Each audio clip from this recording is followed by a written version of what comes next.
In this video you'll see me interviewing Dave from Stronghold Games. I went down to the store, talked to him for a bit, and just tried to find out a bit more what it was like. So this is part one of a 3-part series that I'm doing called Getting Started, How Hard Could It Be? So yeah, I hope you enjoyed the interview that I did with Dave. This is going to hopefully get you down to your independent stores, get buying from them. Something that I do think is quite important, and hope you enjoy. Oh, that was years and years and years ago. It's basically, I think one Saturday morning I was just in town when I was about 10 with my mum and walked into a Games Workshop and got abducted into playing Space Hulk. At which point they gave me a unit of greyish Terminators and told me how to get to the middle room and just hold it. So I did, and I just shot anything that turned up. Then I had to go and catch the bus. But maybe want to go back and see what I'd actually been doing. So yeah, and then that sort of just carried on and off for like the last 24 years.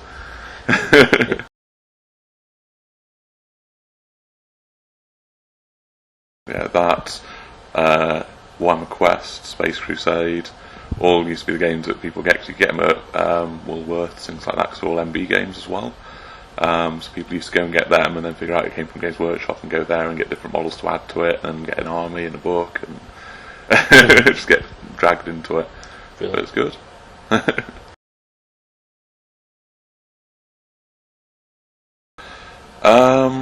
If I went for a big company, I'll be working for them. So say the big company in the UK for that is Games Workshop. There are no franchises with Games Workshop. You are either a store manager or a customer. There's no in-between bits. So with that sort of in mind and looking around and seeing what some of my friends were doing in Sheffield, because there's a couple of independent shops in Sheffield, Outpost, War Games Emporium, Patriot Games, and spending time with them, actually sort of helping organise little things and do little bits and bobs for them, I realised it wasn't a particularly hard thing to get into. All you need to do is find the cash to set up a shop, which if you find the cash to set up a business anyhow, it's it's not particularly hard to get into. And because it's always been a hobby of mine for so long and been interested in so many bits of it, the war games, the board games, the card games, painting, everything to do with it, it's kind of like an easy swap to just kind of move out of what I was doing and just kind of go, I'll just open a shop with my friend, go from there.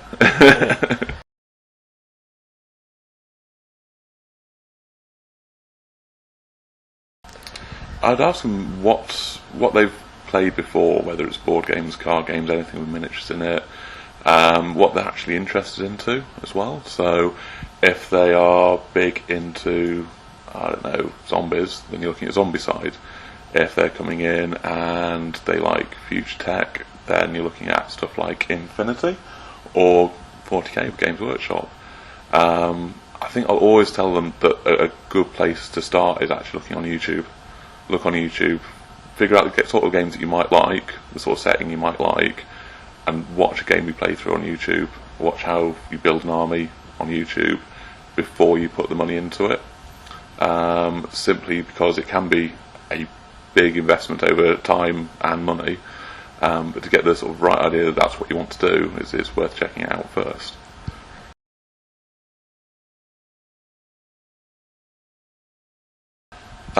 I'd say with the skirmish games that the most friendly one I can think of is actually Blood Bowl. As bizarre as that sounds, you don't really think of it as a skirmish game. It's in that odd little ground between board game and skirmish game. But it is all fairly simple. You have a large board to play on. Your objective is to score goals or take other team members out. And there's 4 stats you have to look at and a couple of special rules right out the box. You also get everything you need to play it in that box. And it's all clipped together plastic, so you don't even need glue. You don't need glue, you don't even need to paint it. You just whack it out, clip it off the sprue, put it together, play a game. Stuff like that's really good. So another one like that, Zombicide. Everything you get in the box is one piece moulded. So they're not the greatest moulds. They're a lot better than some, but they're all one piece moulded, and everything you need in the starter box is there.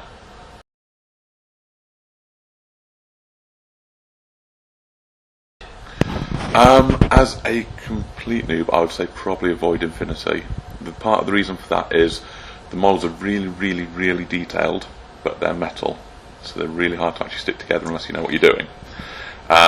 Also, it works on a different kind of game set to a lot of skirmish games. The reason for that is that it's called Infinity because you're allowed to effectively take infinite actions if if everything goes right, because you get to fire each time you see someone, you get reactions to their actions to their reactions.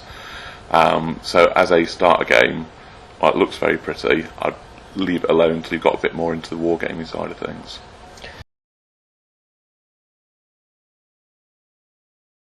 X-Wing, it's another one that straddles that little place where it's like it's not a board game, but it's not really a war game. The reason behind that is, yes, you have miniatures, they all come pre-painted, all pre-assembled. You have all the cards you need to use for the ships you get with the ships. Even the starter set has 3 ships in it, which have all the cards you need to play straight out of the box. The only thing is, it can sometimes lean people away from it if they're not into Star Wars, because it's so Star Wars centric. But it's a very good game. We've run several tournaments here of it, and we do see people coming in and picking it up all the time as a new start, simply because it's there, it's in the box, and at worst some people look at it and go, well, I can just collect the ships. I think the most complicated bit about it is the hidden movement. Within the Star Wars game, effectively you have your power, the amount of shots you do, you have your toughness, the amount of saves you can make and shields you have, but you have hidden movement, so everyone has a disc, a dial with certain types of movement on it, and you pick it, put it face down, and your opponent does the same, and then you work back down from highest initiative to lowest initiative. So you could end up just spearing across space in different directions to each other, because you don't know where your opponent's moving when you've chosen where you're moving, and they don't know where you're moving until they flip their dial over and see where you've already moved. That's probably the hardest bit to sort of grasp, is the fact that you can't just head straight towards someone because they can get out of your way, and you won't have seen what their plan is until it's happened.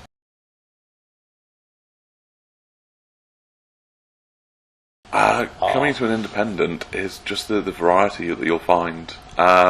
Within places like Games Workshop and other places around the world, if they are the manufacturer's retail outlet, you'll only find the manufacturer's items in there.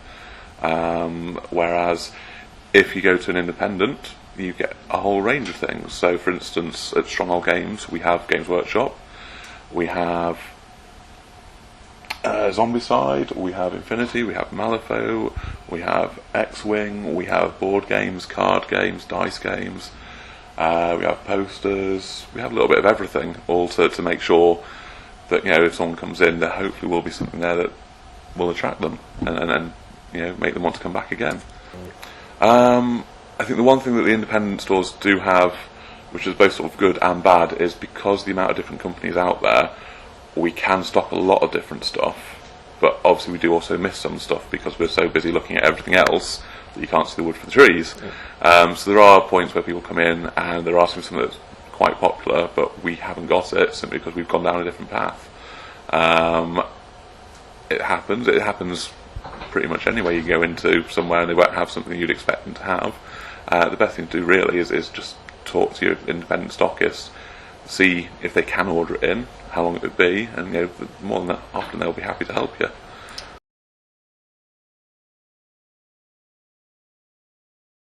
Yeah, we're absolutely fine with that. As long as it's, you know, you're not putting a can of Coke down and saying it's a tank, it's fine.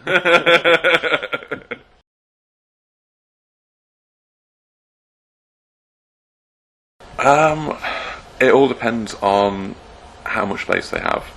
So I mean, we've got quite a bit of space, so we can turn out 1, 2, 3, 4, 5, 6 6x4 tables for the larger war games. We can see 40 customers playing card games. Other places, if they're smaller, may not have it. If they've got more stock, may not have the space.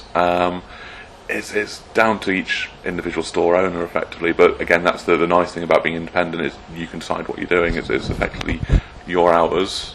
If you're not open, then yeah, you're not making the money. But at the same time, you know, you've got to look after yourself as well as your customers.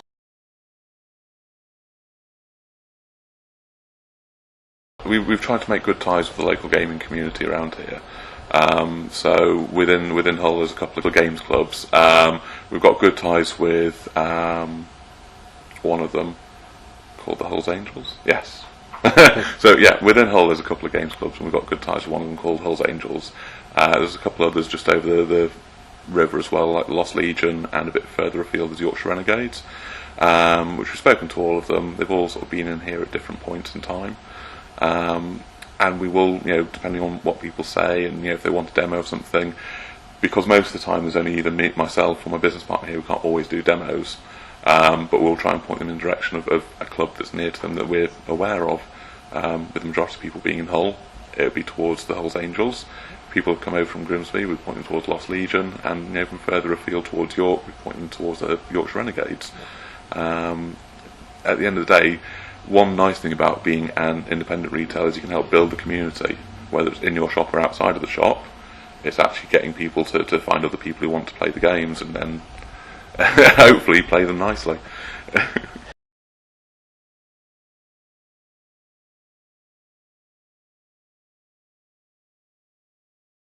So that was Dave from Stronghold Games in Hull. He's a great guy, really helpful. He's already given me a lot of help already. And I think if you go down to your local independent retailers, they're going to be doing the same thing, hopefully. The only thing that I will say, you've got to make sure you are going down to a gaming independent retailer, not just a shop that sells models like Airfix kits and that sort of thing. Just because they sell the games doesn't necessarily mean that they are going to be able to help you actually play the games. So that's something that I think is quite important about going into an independent gaming store as opposed to just an independent model store that just happens to sell some of the games that you might be interested in playing. So this is part one of getting started. How hard could it be? Well, watch, getting down. So this is part one of getting started. How hard could it be? Going to an independent store. So don't forget to like, share, subscribe. I want some feedback. If there's anything you want us to look at, I'll look at it if I can, and hopefully get some more people involved in the hobby. Have a good one.